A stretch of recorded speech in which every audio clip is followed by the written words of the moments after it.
My brother and my sister, pray. No matter what's happening in your life, pray. No matter what sin you're committing and how much of it you're committing, pray. No excuses. Sister tells me, brother, I don't wear hijab. I tell you, pray. She tells me, look, my dress code is not the best. I tell you, pray. Brother, I drink alcohol. Pray. Brother tells me I sell drugs. Pray. I take drugs. Pray. I have a girlfriend and I'm sleeping with her. I tell you, pray. No matter what's happening in your life, pray. But brother, how can I be committing all of these sins and pray? That's disrespectful, or that makes me a hypocrite. I tell you, no. That's why we pray. Because we're not perfect. We're sinners. We do wrong. Pray. Allah says the prayer will take you away from sin. Pray. Sometimes people say, look, let me straighten my life out and inshallah I'm going to start praying. Habibi, you will never straighten anything out if you don't pray. That's why you pray, to straighten your life out. Nothing, my brothers and sisters, let no man get between you and Allah. Pray. No matter what's happening in your life, pray.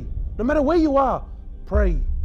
Sometimes people come to you and tell you, brother or sister, you're a hypocrite. Sister, you don't wear the hijab and you pray. Tell a sister, thank you very much. I'm a hypocrite. May Allah subhanahu wa ta'ala reward you. But my prayer is between me and Allah. No one else's business. The Prophet of Allah, he says the difference between us and them is the prayer. The very first question on the day of resurrection that you're going to be asked is about the prayer.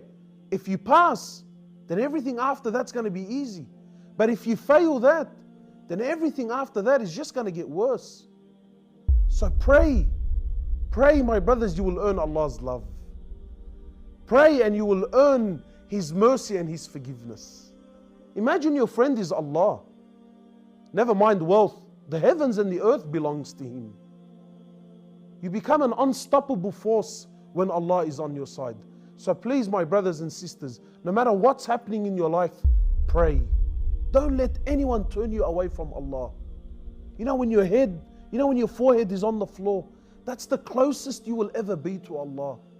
Cry to Him, beg to Him, ask Allah for direction, and you will see happiness through prayer. We ask Allah subhanahu wa ta'ala to make us of those who establish their prayer and never leave it, no matter what. As-Salāmu Alaikum.